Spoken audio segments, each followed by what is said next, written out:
Hey, what's happening guys? It's Double RPG here, and I'm ready to present to you another impressions video that I do of a demo to a game that is slated to release in the near future. Now, one of the titles that catches my attention this time around is Dante's Inferno, developed by Visceral Games, you know, the people behind the Dead Space franchise, and published by EA.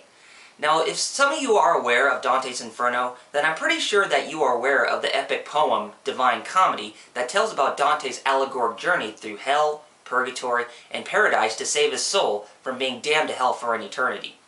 Considering that this game goes by the title of Inferno, then we can pretty much see that the story tells about Dante's journey by going through the 9 circles of hell. So let us prepare to see what Visceral Games believes in their telling to the epic poem of Dante's Inferno by taking a look at the demo on the PlayStation 3. Dante's Inferno is a third-person hack-and-slash action-adventure game put out by Electronic Arts, and it tells the story of Dante's trip of going through the 9 circles of hell, but it is to save his fiancée from becoming one with Lucifer and to be brought back to life by saving her soul. After the groundbreaking success of the God of War franchise, EA is trying to capitalize on the hack-and-slash action fiasco by giving us a game that is based around the times of medieval Italy. Does this game seem decent, or is it just another shameless ripoff of the God of War series? You shall see for yourself. The story of Dante's Inferno begins the tale of a muscular and brave knight of the Third Crusade, who displays red tapestry on his chest that signifies the full events of Dante's life. The story starts off as a prologue with Dante fighting against those who fight in the name of Saladin, a sultan from Egypt and Syria. After being attacked by an assassin and nearly left for dead, death comes in to try to take Dante into hell. However, Dante will not go in without the need of redemption to his soul, and he fights back against death and claims a scythe as his prize for victory. Upon returning home to Florence, Italy, Dante is in shock to see that his village was devastated by an unknown attack, and his fiancée, Beatrice Portinari, is one of those victims that was killed in the slaughter. His fiancée's soul appears before Dante, and she knew that he would come to save her. But all of a sudden, Lucifer grabs Beatrice and drags her down into hell. Now it is up to Dante to go through hell and save his future wife from becoming one with the devil himself. The overall demo is really short, but the main concept of the game is that you go through the prologue chapter and 9 other ones that each deal with the 9 circles of hell: limbo, lust, gluttony, greed, anger, heresy, violence, fraud, and treachery. By going through each circle will lead you one step closer to saving Beatrice from Lucifer's clutches before his plans to take back the throne of God is imminent. However, the demo only covered the prologue that chronicles Dante's fight in the city of Acre to descending into the circles of hell from Florence. There are a total of 4 difficulty levels to the game, and the hardest difficulty is the equivalent of God mode in God of War. During your journey, you will constantly fight against many foes that are in favor to the underworld, and you can rip them apart with Death's Scythe or redeem their sins with Beatrice's Holy Cross. Surprisingly, those are the combat's 2 main innovations, as you can kill enemies that gain you experience with attacks that are holy or unholy to mankind. There are 2 meters near your health bar that gains experience on holy or unholy attacks, and leveling up those bars will help you gain newer abilities for combat. Be aware that you have to gain souls as currency to unlock the abilities for use, as they cannot be used right away. Aside from the 2 innovations, there are other similarities to God of War, such as gaining souls to fill up your health, mana, and soul currency. Even there are quick-time events that share the same purpose, but sometimes you can decide if your attacks will be murderous or redeeming. There are bosses in the game, but the only one fought was death, and its purpose is for you to obtain the scythe and redeem Dante for his own sins. There are others such as Minos, Cleopatra, Cerberus, and many others. From what I see, the concept looks like a game with a linear path and no sidetracks, so it should be entertaining. Now the gameplay is where the similarities between this game and God of War come into play. You can move around with the left analog stick, and the right analog stick is used to evade from enemy attacks.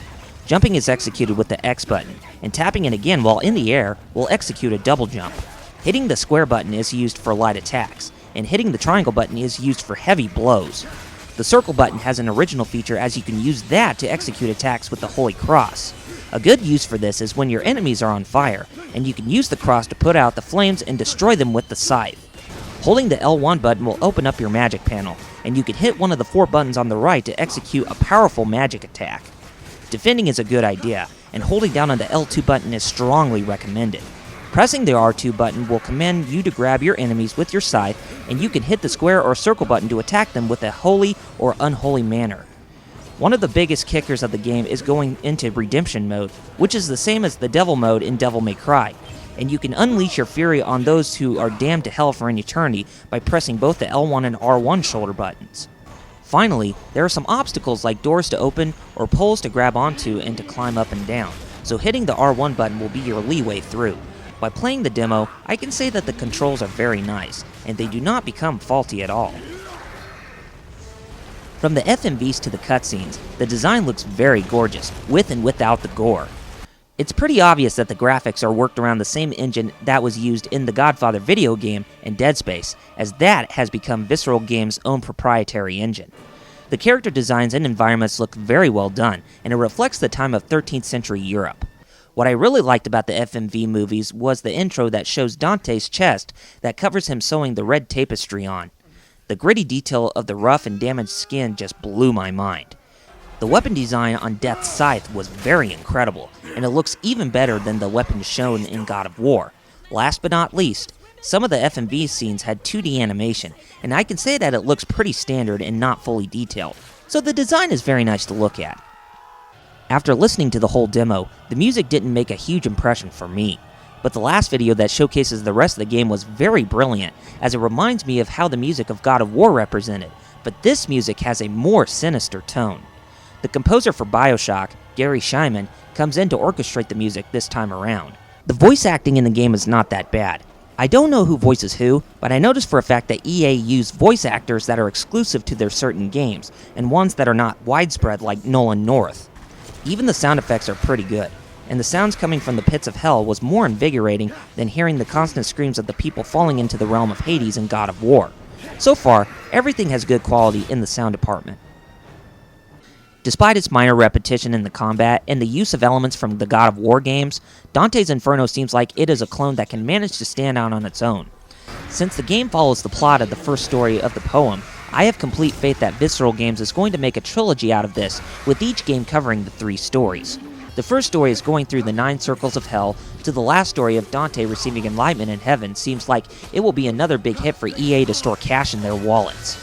Don't take my word for it though, if you are willing to try something new from EA or a decent clone to God of War, then be on the lookout for this game on February 9th. Also be sure to catch my review on the game coming this spring.